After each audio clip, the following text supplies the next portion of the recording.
네, 자 시장 계속해서 상승세 이어나가고 있는데요. 이런 시장 속에서 어떤 종목을 또 발굴하면 좋을지 유망 종목 함께 찾아보도록 할게요. 매니저 종금증권 광화문 금융센터의 신영목 이사 자리하셨습니다. 안녕하세요. 안녕하세요. 네, 반갑습니다. 자, 오늘은 또 장 초반부터 시장이 꾸준하게 상승세입니다. 지난주 그리고 이번 주 어제죠. 어제까지는 또 장 후반에 오르는 모습이었는데 계속해서 상승세 나오는 시장 좀 더 기대감을 가져갈까요?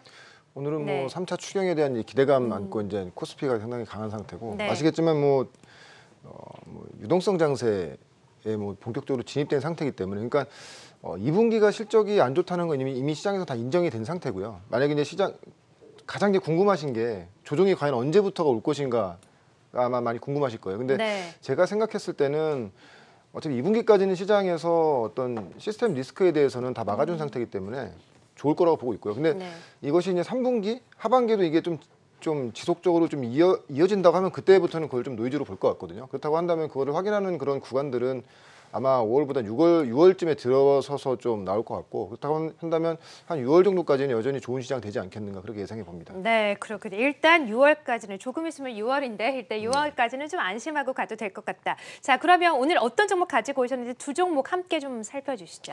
여전히 네. 이제 성장 섹터 중에서 1분기보다 2분기가 더 좋아지는, 2분기가 더 좋아지는 그 기업 같은 경우에는 정말 실력이 있는 기업들이겠죠. 그래서 앞서서도 많이 설명해 드렸던 영우 DSP라는 회사 예. 그리고 또 오늘은 신규 종목으로 KM이라는 회사 두 종목 가지고 나왔습니다. 네, 살펴주시죠. 영우 DSP 네. 같은 경우에는 이제 3분기 이후로 아마 이제 삼성향과 중국향 발주가 이제 본격적으로 나올 것 같고요.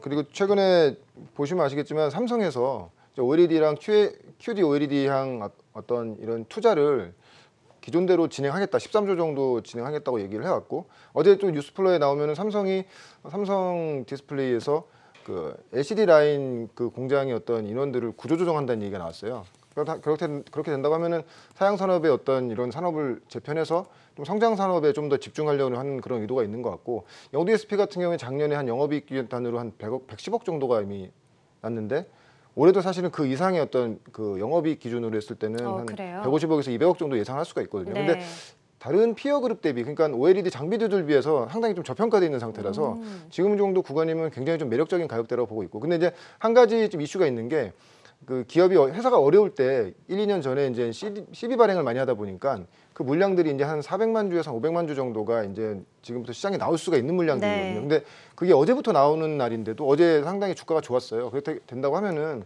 요 물량이 나오는 것들을 지금부터 모아가신다고 하면은 본격적으로 하반기 6월 그 3분기부터 발주가 난다고 하면 상당히 좋은 그런 좀 그 주가 흐름이 나올 것으로 예상되고 있습니다. 그렇기 때문에 네. 그 오버행 물량들이 나오는 것들을 지금 조정 구간부터 좀 담아가신다고 하면 사실 주가가 많이 오르지 않았기 때문에 좀 더 부담이 덜하죠. 성장 산업이고 2분기도 실적이 상당히 좋을 걸로 예상하고 있습니다. 그렇기 때문에 네. 지금 구간부터 좀 관심 있게 보시면 좋을 것 같습니다. 네, 영우 DSP 그리고 다음 종목은 어떤 종목인가요? 네, KM입니다. 네. 아시겠지만 갑자기 뭐 뜬금없이 무슨 코로나 테마주 갖거나 하는 얘기를 하시는데 예. 지금 진단키트라든지 마스크 관련된 방역주들을 절대로 테마주로 보시면 안 됩니다. 마스크는 또 계속 써야 하니까. 그럼요. 네.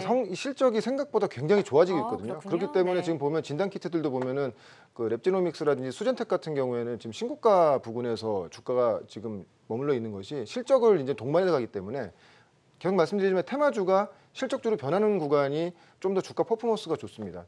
특히 KM 같은 경우에는 작년에 전체 영업이익 단으로 72억 정도가 나왔는데 올해는 1분기 만에 88억 정도가 나왔고요. 2분기에는 좀 100억 이상으로 예상하고 있습니다. 왜냐하면 5월에 조달청으로 466억의 매출이 이미 발생된 상태이고 지금 아시겠지만 미국 지금 50개 주에 이제 다 제한 풀어주고 그렇죠. 다시 경제 네. 재개 시작했지 않습니까? 결론적으로 마스크 들어갈 수밖에 없고 특히 미국에서 공급되고 있는 대부분의 마스크가 중국산인데 그중에 한 80% 정도가 불량이라는 지금 그런 뉴스도 맞아요. 있고 그렇게 된다고 하면은 여전히 이런 실적 모멘텀을 가지고 하반기까지도 간다고 하면은 지금 상당히 올해 실적 기준으로 했을 때 좀 저평가되어 있는 상태이기 때문에 지금 구간부터도 이게 테마성이 아닌 실적주로 좀 접근을 하셔도 상당히 좀 좋은 그림이 나오지 않겠는가 그렇게 예상해 봅니다. 네, 알겠습니다. 오늘은 마스크 관련주 KM 그리고 OLED 검사 장비죠. 영우 DSP를 소개해 주셨네요. 신영목 이사와는 여기서 인사드릴게요. 고맙습니다. 고맙습니다.